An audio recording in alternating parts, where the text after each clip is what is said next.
What an awe-inspiring campaign that was from the Indian women, from the champions that could have been to a true champion of Indian sport, male or female. It has been a difficult season for former world number one Sania Mirza. The Indian tennis icon has managed just one title this year and has had to change two steady partners. Wion sports editor Digvijay Singh Deo spoke to Mirza on her tough season and the Indian women's cricket team's march to the final of the ICC Women's World Cup 2017. Listen in.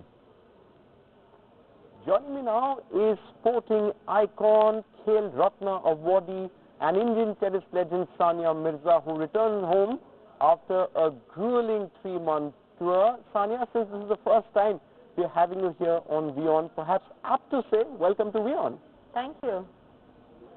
Always a pleasure, Sania, having you on the show. First question, as I said, it's been 3 months away from you, so was the biryani the first thing on the menu when you got home? Not the first, but it was one of the first for sure. I literally jumped into work. It was really long. I had gone away for a while, and it just so happened I hadn't planned to go away for that time, for that much time. But I'm happy to be back. I'm here for a short while. I'm leaving on Friday night again. You know, so I just need to do a lot of things before I leave.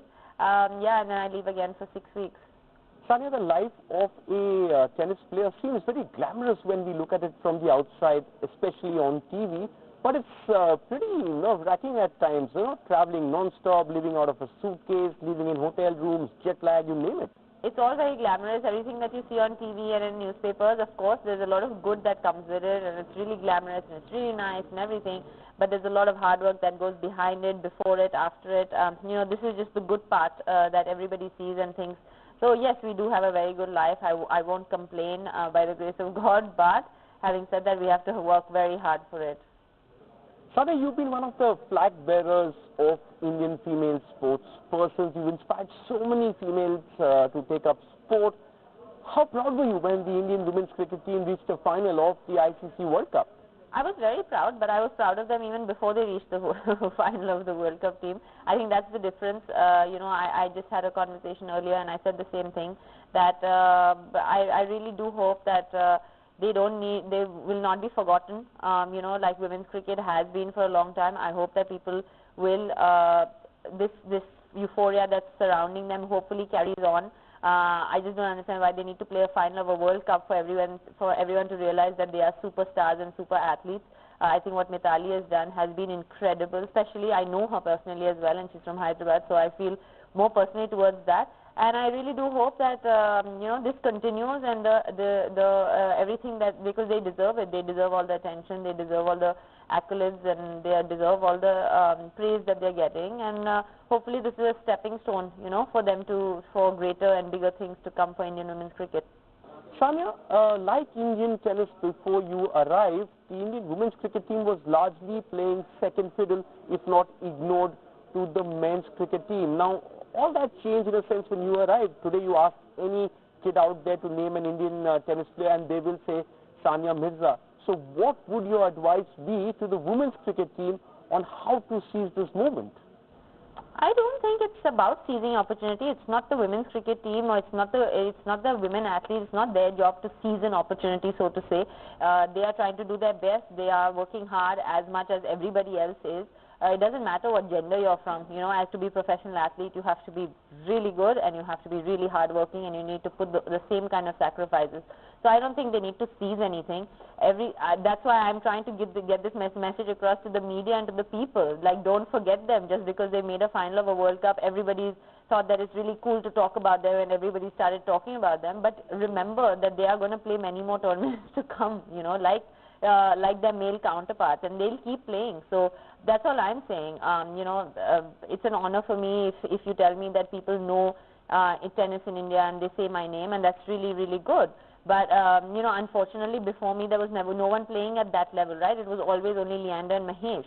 So when I did start playing at that level, people started recognizing me. So, and the women's cricket team is playing at the same level, you know. So I just think it's a little bit different.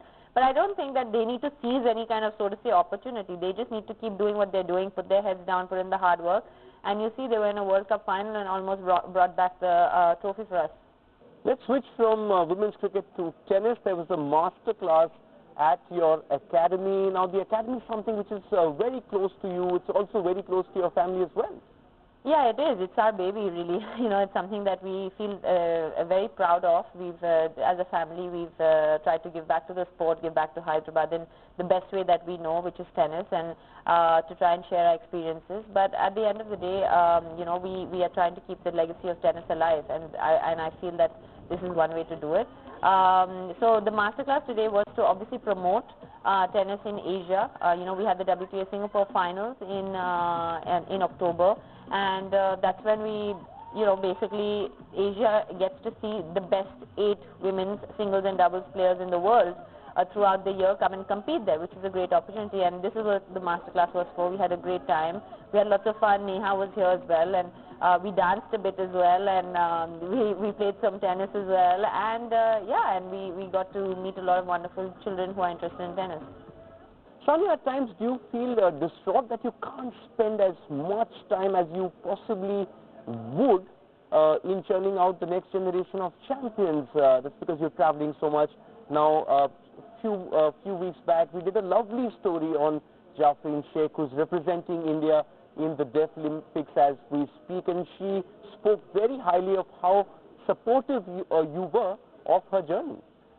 Yeah, yes and no, right? But at the end of the day, I mean, I'm not going to play tennis forever professionally, so I will have all the time in the world, hopefully after that, to spend. Right now it's tough for me when I'm playing professionally and traveling 30 weeks a year to spend that much time here. But having said that, I will, I will do whatever I can once I stop playing. But yeah, I wish I could spend more time, of course. Sania, just a few questions on the season. It's been a very difficult one for you, and especially because things have not been in your control. There has been a lot of chopping and changing of partners. Yeah, it's been quite tough. I mean, it's been strange, really, but at the end of the day, that's not something that I can control. Actually, the season started off pretty well, winning a tournament, playing finals of a slam. I mean, at the end of the day, I still played a final of a slam this year, which most people, struggle to play all throughout their career. So at the end of the day, it's still been, but by my standards, and you know how critical I am of myself, it's still not been, the best of seasons for me. But like you said, it's not been in my control. My partners have been hurt and they got injured, and we had to keep pulling out of tournaments, and I was actually feeling healthy and playing well. So it was really, really frustrating as well. And I was just plain unlucky. There's not a lot you can do about it. You just have to put your head down and keep working, and hopefully, it's going to come. And it happens in a long career all the time. You see ups and downs, and that's the way it goes in an athlete's career. You are a battle-hardened veteran, Sania. Thanks for that. Thanks for that. Okay, let's look ahead. You're moving on to the hard court season now. That's always that part of the season when you've always done pretty well in the past as well. You also have a new partner. Yeah, I'm excited to play with them. I mean, we've obviously, both of us have won slams with different partners. We've played some amazing matches against each other. We've known each other since we were 12, with the same age. And she plays the backhand court. So let's see how we'll do. I mean, on paper we make a good team, and we'll just have to wait and watch, won't we? Sania, a good run on the hard court season will set you up for that season finale, the one you're promoting right now in Hyderabad. It's not too far away, is it? And that's what all tennis players want to play. They want to play in that season finale. Yeah, most definitely, of course. I mean, Singapore Finals is one of the biggest tournaments of the year that we want to compete. I've been fortunate enough to go there last 3 years, and obviously win 2 out of those 3 times. So I am looking forward to it, and hopefully we can make it there. That's it, then, Sania. Wish you the best as always. Reminder, when you Thank you. Parcel some biryani this way. I will. I'll bring it myself. Thank you. It's always a pleasure to have you, Sania, on the show. Thank you so much for joining us.